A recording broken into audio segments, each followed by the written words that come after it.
Hora de virar a página aqui no Bate Pronto. Vamos falar do Palmeiras, a impressão para cima do trabalho do Abel Ferreira e também para cima da diretoria do Verdão. E a informação que chega dos nossos colegas lá do portal UOL é que nos bastidores, conselheiros da oposição e da situação se uniram por uma cobrança maior de Leila Pereira em cima do trabalho de Abel Ferreira. Ambas as partes entendem que o técnico é pouco cobrado pela presidente do clube.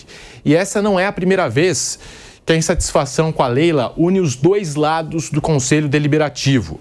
No mês passado, com a informação de que um grupo de conselheiros articulava uma mudança no estatuto do clube, que eu acho um absurdo, para permitir um terceiro mandato de Leila, isso também aconteceu.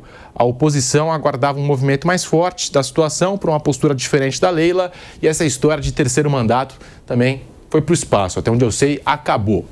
Tentaram introduzir essa história na política do Palmeiras e não foi para frente. A reação não foi boa e aí não foi para frente essa história de terceiro mandato da Leila Pereira. As entrevistas do Abel e do diretor de futebol Anderson Barros também foram questionadas por membros do Conselho do Palmeiras. Não caiu bem no Conselho Deliberativo da Sociedade Esportiva Palmeiras. O Abel reforçou que antes da sua chegada, o Palmeiras era um time desorganizado e sem rumo.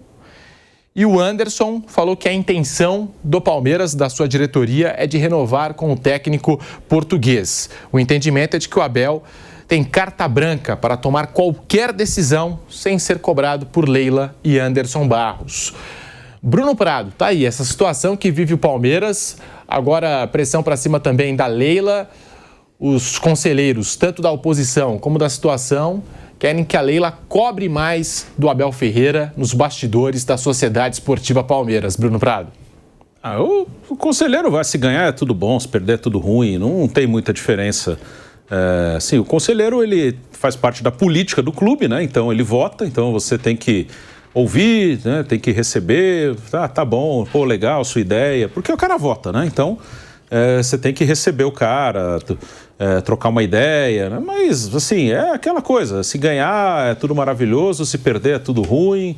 Então não tem que... Você tem que ouvir porque o cara vota em você, mas você não tem que levar muito a sério o que o cara tá falando ali. Porque não são pessoas do futebol. Como a Leila não é uma pessoa do futebol, ela é uma gestora do clube e ela terceiriza o comando do futebol para pessoas do futebol. Um diretor, que é o Anderson Barros, e o treinador, que é o Abel Ferreira. Ela vai, com certeza, ela tem uma cobrança natural da presidente, porque entender, conversar com o seu diretor e com o seu treinador, por que não conseguimos o resultado agora, por que o desempenho ele baixou, e eles vão explicar, as pessoas do futebol são eles, a Leila não é uma pessoa do futebol e ela sabe muito bem disso, que ela tem conhecimento técnico para discutir com o Abel o funcionamento do time. Então ela vai cobrar no sentido de ouvir, por que está acontecendo, por que te baixou, ela vai ouvir o diretor dela e o técnico dela, mas quem é do futebol é o treinador e o diretor, e acho que tem que dar autonomia para ele mesmo. O Abel é um cara que tem ótimos momentos no Palmeiras, vai ter momentos ruins, como já teve em outros momentos, e se você confia no cara, deixa o cara trabalhar. Não vai ser todo ano bom, todo momento bom, todo jogo bom, todo confronto bom. Então, assim, você vai ouvir o conselheiro ali porque o cara faz parte da política do clube, mas tem que dar autonomia para o Abel. Aí, no fim do ano, você discute, vai acabar o contrato, conversa com ele, você quer permanecer, não quer, a direção está satisfeita com o momento do clube, entende que o Abel é o cara para seguir comandando o clube. Se tiver essa confiança, independente do resultado, segue com o Abel. Se achar que é o momento de trocar, que o Abel já não até na parte assim, de desgaste, ele já é melhor trocar, ok. Acho que é no fim do ano o momento de discutir isso. Agora, no meio da temporada, deixar o Abel. O Abel é a pessoa mais indicada para resolver os problemas do time dentro de campo. Fábio Piperno tá aí. Palmeiras que caiu para o Corinthians, o maior rival na Copa do Brasil. Palmeiras que perdeu também o título estadual para o Corinthians. Pressão não só para cima do técnico Abel Ferreira, mas pessoas ali dentro do clube questionando também a presidente e o diretor de futebol, Anderson Barros, se eles realmente cobram no dia a dia o Abel Ferreira. Ou se o Abel Ferreira tem esse poder assim absoluto, a chave do vestiário, e ninguém pode questionar ele dentro do Palmeiras. A impressão que fica, a gente vendo assim, e não sabemos de tudo que se passa dentro do clube, evidente que não, mas a impressão que fica é essa, né? De que o Abel ganhou um peso assim, que ele está acima das decisões, tanto da presidente, tanto do diretor de futebol, Anderson Barros. O que você pensa sobre essa situação toda? E realmente a Leila e o Barros precisam cobrar mais do Abel Ferreira? Olha, Pedrinho, eu acho assim que cobrar é uma obrigação da direção, conversar, saber o que está acontecendo, por que os objetivos não estão sendo conquistados. Isso faz parte do dia a dia. Eu sempre acho o seguinte: o trabalho atravessa um momento em que muitos questionamentos eles são válidos e eles têm que ser feitos. Agora, é muito mais barato e muito mais produtivo para o Palmeiras correção do que pensar em demissão. Enfim, demissão seria uma medida que agradaria principalmente a concorrência. Mas eu acho que cobranças, elas são importantes, necessárias, e correções também. Aí, eu vejo o conselheiro de qualquer clube, principalmente de um clube grande, vencedor como é o Palmeiras, como os parasitas da carteirinha. Eu sempre falo isso. Sabe, em pelo menos 90% eles não ajudam nada, eles não atrapalham nada. Eles querem a carteirinha para ver jogo, uma boca livre em viagem, né? Um convite aqui, um convite acolá. É isso aí, eles servem para isso. Ajudam muito pouco. É evidente que a ideia do terceiro mandato, de mudar o estatuto para isso, é uma ideia de jirico, por melhor que seja a gestão da Leila, e eu acho muito boa, sim. Os bandos que criticam aí, muitas vezes eles atrapalham o Palmeiras, não ajudam nada, né? A Leila não, a Leila faz sim uma excelente gestão. Ela, aliás, ela assinou já centenas de milhões de reais em cheques aí para contratações, a pedido, por exemplo, da comissão técnica, né? Não é a Leila que vai lá, puxa vida, olha, esse Mikael é bom de bola, eu quero trazer esse cara. Não é a Leila que faz isso. Mas ela, como parte do respaldo que ela dá à comissão técnica, ela vai lá e ratifica esse tipo de escolha que a comissão técnica faz e assina um cheque para trazer o cara. Ponto. E ela, a administração da Leila, ela dá todas as condições para que a comissão técnica do Palmeiras seja devidamente blindada e trabalhe bem. Só pense em futebol. Não é como, por exemplo, no Corinthians. No Corinthians, para onde o Dorival olha, ele vai enxergar problema. No Palmeiras, não. Então, eu acho que nesse sentido, também nesse sentido, a administração da Leila é muito boa. Não, pode ter lá alguns erros e tal, mas ela é muito boa. Agora, a ideia isso não faz dela, por exemplo, alguém que mereça um terceiro mandato via mudança estatutária. E não. Por melhor que seja um dirigente do Palmeiras, a preservação da normalidade institucional está sempre acima disso. Então, o que recomenda o Estatuto do Palmeiras? Uma eleição seguida de uma reeleição, da possibilidade de mais um mandato. Ponto, acabou. Então, ninguém está no direito de exigir continuismo. Isso não, isso seria a pior das soluções. Então, se a ideia partiu de algum conselheiro ou de setores do Conselho do Palmeiras, isso corrobora ainda mais a minha teoria de que essa turma não vale para nada. A ditadura, são os parasitas da carteirinha, que só atrapalham. Então, deixa a Leila trabalhar em paz, a Leila tem que fazer cobrança à comissão técnica, sim, mas isso é normal em qualquer empresa.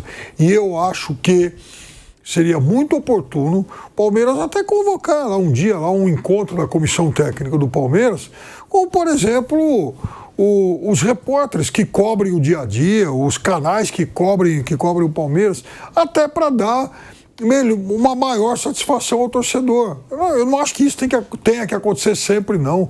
Mas eu acho que de tempos em tempos é necessário, sim, esse balanço. Conversar com o torcedor por meio dessas pessoas, desses profissionais que cobrem o dia a dia do clube. Agora, mais do que isso, eu acho que também aí já é pedir demais.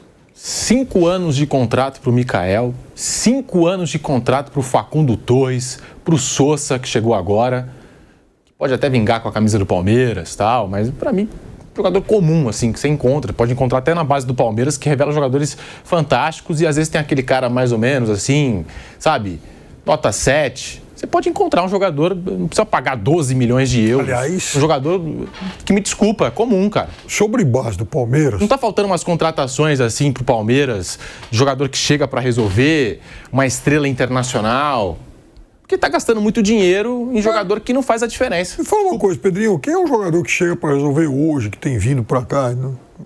A gente vê, por exemplo, o Corinthians trouxe o Memphis, que eu questiono valores. Questiono valores, mas se assinou, tá no direito, tem que cobrar a diretoria do Corinthians e tá tudo certo. Jorginho do Flamengo. O Palmeiras lá atrás teve a chance de trazer o Hulk e não trouxe, do Atlético Mineiro. Não, tudo bem. Esses caras o Palmeiras podia trazer e não traz. Por que não traz? Pra trazer aposta? No passado, realmente, uma ou outra oportunidade talvez tenha passado. Mas aí, Pedrinho, você vê, por exemplo, o Flamengo. Então você citou o Jorginho. Sim, esse é um belo jogador. Mas, por exemplo, o Lino é um bom jogador. O Saul é um bom jogador. O Carrascal é um bom jogador. O Emerson Royal também é um jogador muito bom. Mas, será que todos eles são, assim, soluções definitivas? Ou algum cara, aí sim, do padrão do Jorginho, do padrão do Memphis, do Hulk, não sei. Então, eu acho que essas soluções, esses caras hoje, esses jogadores que seriam os diferentes, eles são também cada vez mais raros aí no mercado. O Anderson Barros falou sobre os investimentos que o Palmeiras fez para a temporada, ultrapassando 600 milhões de reais, e o time está aquém do investimento. Ainda não entregou tudo aquilo que pode entregar, esse é o consenso dentro do Palmeiras e acho que no meio da torcida, dentro do Palmeiras não sei, né, porque eles tentaram relativizar lá a eliminação para o Corinthians, a 8ª eliminação na era Abel Ferreira jogando no Palestra Itália. E eu fiz essa pergunta para o Anderson Barros, né, a respeito dos investimentos, se há uma cobrança interna para cima desses investimentos e também para cima do trabalho do Abel Ferreira, que até aqui deixa a desejar. A história do Abel tá lá, ninguém vai apagar os títulos, as conquistas, mas o momento é ruim. E aí abre espaço para questionamentos. Vamos lá, o Anderson Barros fala, você acompanha aqui no Bate Pronto. Nós investimos sim nessa temporada. Nós esperávamos sim que essa equipe já pudesse estar rendendo. Mas nem sempre acontece dessa forma. E todos nós nos cobramos muito no dia a dia. Presidência, diretoria, comissão técnica e principalmente os atletas. Todos se cobram muito.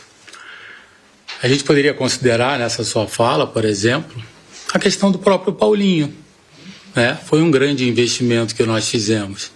Mas, infelizmente, não aconteceu da forma que nós esperávamos.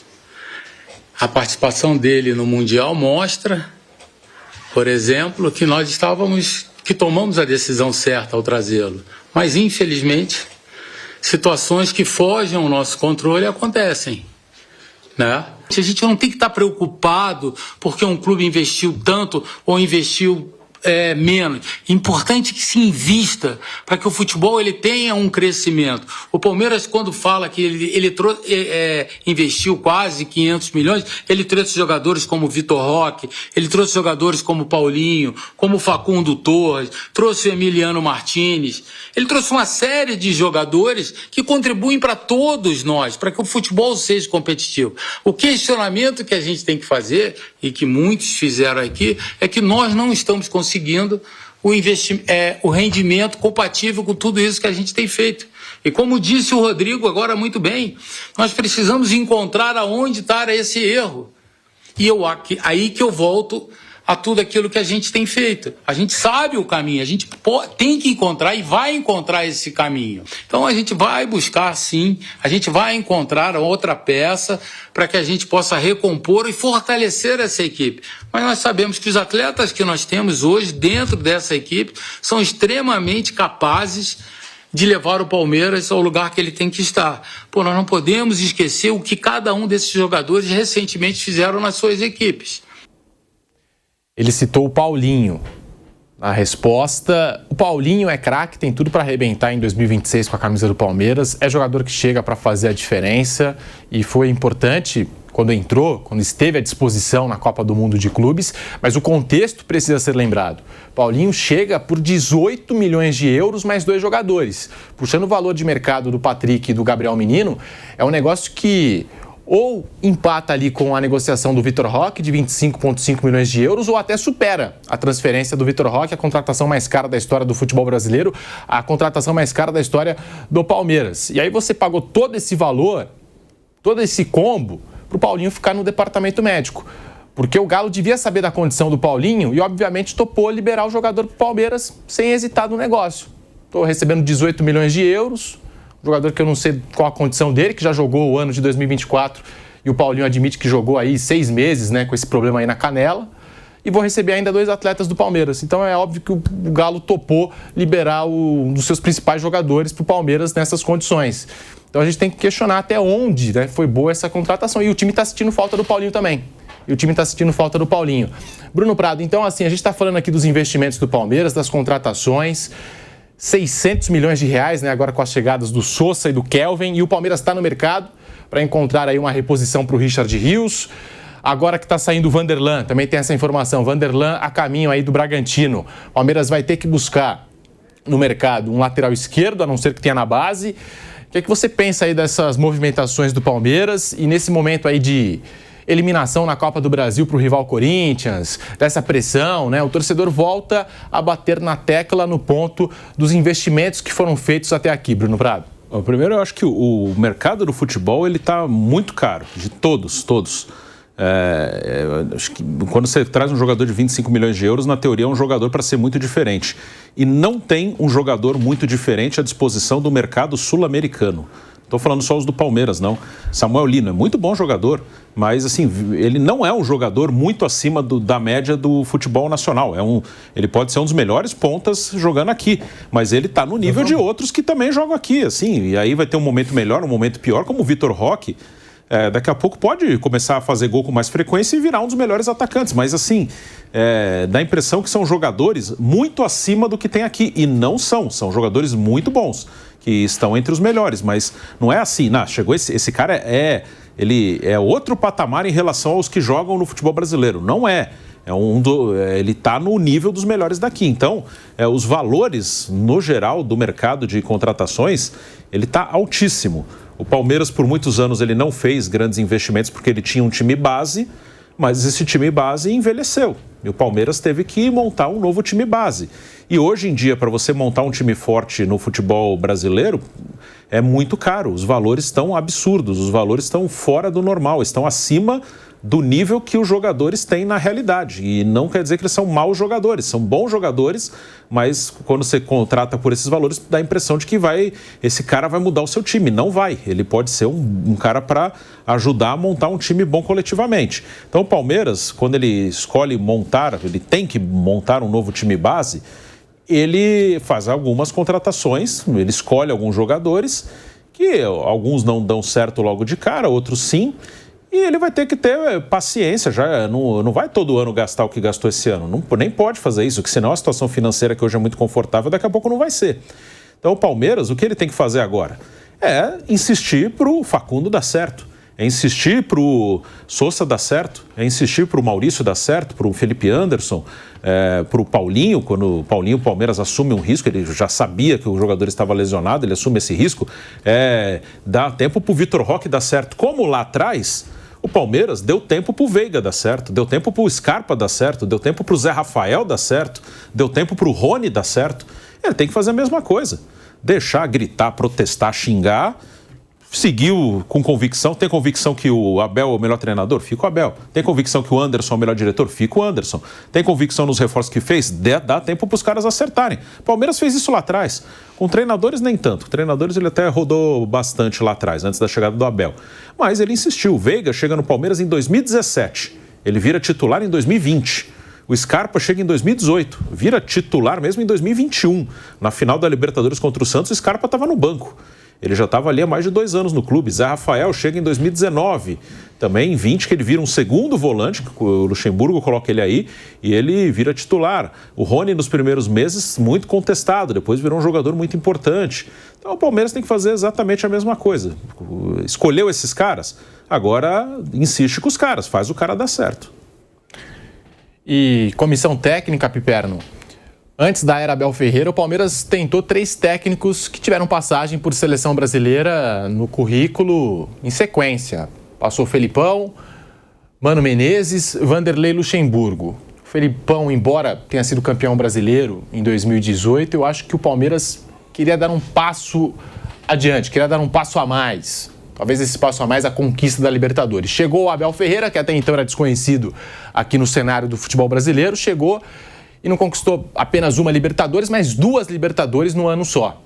Foi um ano muito especial para o torcedor do Palmeiras e todos os títulos, né? Tá lá, a história do Abel Ferreira, ninguém vai pagar, as conquistas, essa história consistente.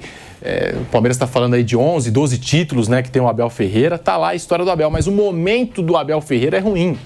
E já faz tempo que esse time não está entregando, ainda mais com investimento. Porque no ano passado, e na era Abel Ferreira, você pode puxar a quantidade de declarações do Abel Ferreira falando da necessidade de investimentos. Lembra quando ele disse que o Botafogo contratava jogadores de 20 milhões de euros? O Palmeiras essa temporada trouxe o Vitor Roque, 25,5 milhões de euros. Trouxe o Paulinho, tudo bem que o Paulinho só volta ano que vem, mas o Palmeiras também contratou, o Palmeiras também investiu. Já tinha um elenco competitivo, já tinha um elenco vencedor e investiu. E aí é claro que o torcedor vai cobrar resultados e melhor performance desse time do Palmeiras, repertório, para não ser só aquele chuveirinho na área e toca, antes era no Estevão, toca no Hendrick que eles vão resolver.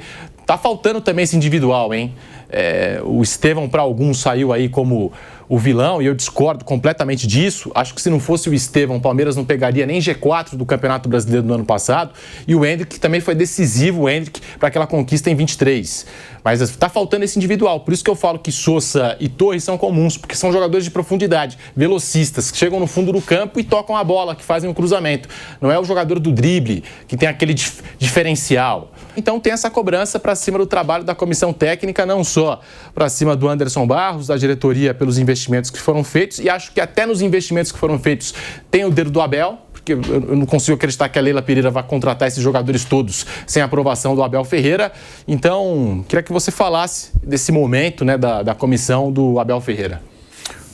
Pedro, o Bruno citou muitos jogadores que já estavam no Palmeiras quando o Abel chegou, e eu sempre achei que o Abel tem como uma das virtudes dele, desde que chegou ao Palmeiras, o fato dele melhorar muitos jogadores que já estavam lá. Jogadores que, inclusive, em muitos casos, ele mudou de função. Né? E esse jogador, acho que o Zé Rafael é um caso muito evidente disso aí. O Rony, por exemplo, quando o Abel chegou ao Palmeiras, o Rony era um jogador de beirada de campo, e depois o Palmeiras não foi ao mercado para trazer o tal 9, que a torcida sempre glamourizou aí e tal. O Abel adaptou o Rony a essa função, e o Rony lá teve o seu melhor momento como jogador do Palmeiras. Foram muitos os casos assim. E aí, aliás, por exemplo, o Scarpa, quando o Palmeiras ganha a Libertadores de 21, o Scarpa naquele jogo atuou como um ala pela esquerda, lá contra o Flamengo, enfim. Então, o Abel, ele sempre teve essa espécie de condão aí para mudar muitos jogadores do Palmeiras, né? E fazer com que eles evoluíssem, se tornassem jogadores muito mais completos. Nos últimos tempos, e aí uma coisa que eu cobro, talvez o Abel não tenha tido a ousadia para mexer em alguns posicionamentos de outros jogadores, inclusive alguns recém-chegados. É possível que ele esteja buscando isso, né? E é claro que remontar um time da noite para o dia, como ele está fazendo agora, nem sempre é fácil, envolve muitos riscos e às vezes não encaixa mesmo. O jogador, ele viu lá atuando em algum time, trouxe para o Palmeiras, o jogador não se encaixou na nova filosofia, naquilo que ele imagina como o time ideal. O jogador muitas vezes demora para dar essas respostas. E aí, é claro, eu acho que ele fez escolhas que não vão se encaixar no Palmeiras.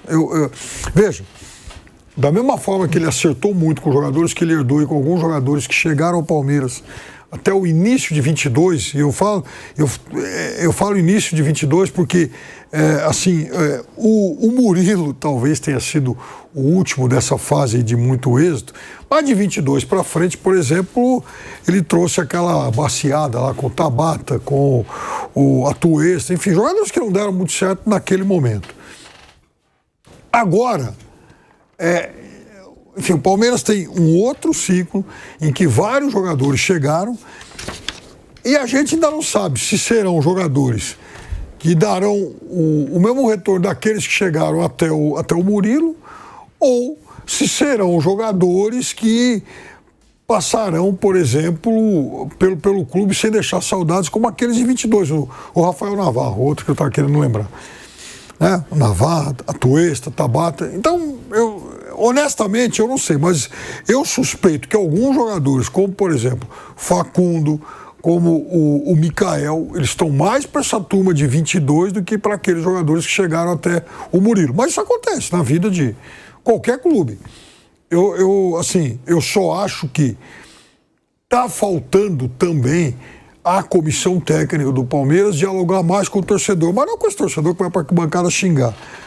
Com o torcedor que tem, por exemplo, nos repórteres que cobrem o dia a dia e também os veículos especializados, o seu elo de comunicação, ou seja, conversar com esses caras, falar, gente, olha, então, nós estamos trabalhando outras possibilidades, a gente observou tal coisa, a gente acha que cabem tais experiências. Eu, por exemplo, questiono muito o fato do Vitor Roque raramente jogar junto com o Flaco Lopes, eu acho que pode ser esse um outro caminho, mas...